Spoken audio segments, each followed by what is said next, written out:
За баярлалаа. Засгийн газрын бүрэлдэхүүний тухай хуулийн төслийг хэлэлцээд явахыг дэмжиж байгаа.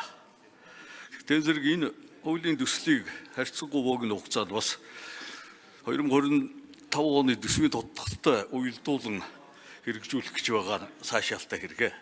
Хуулийг хэрэгжүүлээд явахдаа анхаармаар ганц хоёр зүйл байгааг бас хэлэх зүйтэй гэж бодож байна. Нэгдүгээрт энэ шин засгийн газар өнгөрсөн 1 жилийн хугацааны энэ яамтын үйл ажиллагаанд нэг дүгнэлтийг өөрийн үед хийж аваад ажлаа үргэлжлүүлэх зохистой санагдаад байгаа юм. Тэгэхээр миний бие шинжилгээ ухааны технологийн салбарыг төлөөлж сонгогдсон гишүүний хувьд эдийн засаг хөгжлийн яамтай бас тодорхой хэмжээгээр энэ жил холбогдож ажиллалаа. Шинжилгээ ухааны технологийн салбарыг үндсэндээ энэ яамд харьяал улсыг манай салбарынхан ихвчлэн дэмжиж ажиллаж байгаамаа. Гэтэл өнгөрсөн 14 сарын хугацаанд яамнаас хийж байгаа арга хэмжээнүүд шинжилгээ ухааны салбарынханд ер нь огт мэдрэгдэхгүй байна гэж шүүмжлээд байх болсон. Нэгдүгээрт энэ яамны аппарат шилжиж очсон шинжилгээ ухааны технологийн газрыг өөртөө интеграцлж авч чадсангүй. Энэ яагаад ийм юм болчихоо? Учираас энэ нэг сайн задлж үзмээр байгаа юм. Эдийн засаг хөгжлийн яамны нэрийг аваад үзсэн ч гэсэн энэ бол нэгдүгээр эдийн засаг тэгээд даслал хөгжлийн асуудал. Эдийн засгийн хөгжлийн хэсэг нь эдийн засгийн эрх чөлөө гэдгийг онлын талаар бараг яриад том төслүүдэд том ачаа гэж бодоод тодорхой юм хийхгүй байгаад байх шиг ийм сэтгэл төрүүлдэг.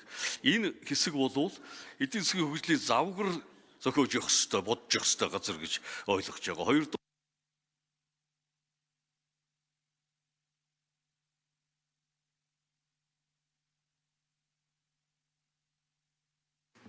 За 1 минут. за хөгжилтөөр бол яхаарахгүй шинжилгээ ухааны технологитойгоо явахгүй болохгүй. За тэгээд энэ бүтцээр санал хэлмээр байгаа. Засгийн газрын тухай хуулийн 20 дугаар зүйлийн 5 дахь хэсгийн 3 дахь заалт нь бол эдийн засаг хөгжлийн яам шинжилгээ ухааны технологийн нэгдсэн бодлого хариу үйлчилгээ бичсэн.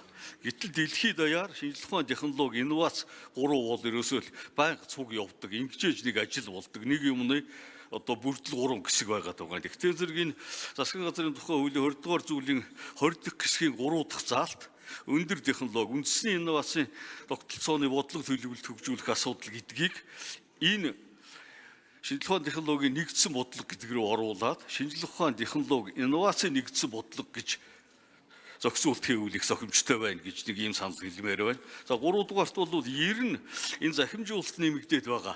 Захимжуулалт нэмэгдээд байгаа мөртлөө төрийн алба томроод байгаад бол маш нарийн дүгнэлт хиймээр байгаамаа. Тэн төрийн асар олон үйлчилгээ захимжтсан байгаа.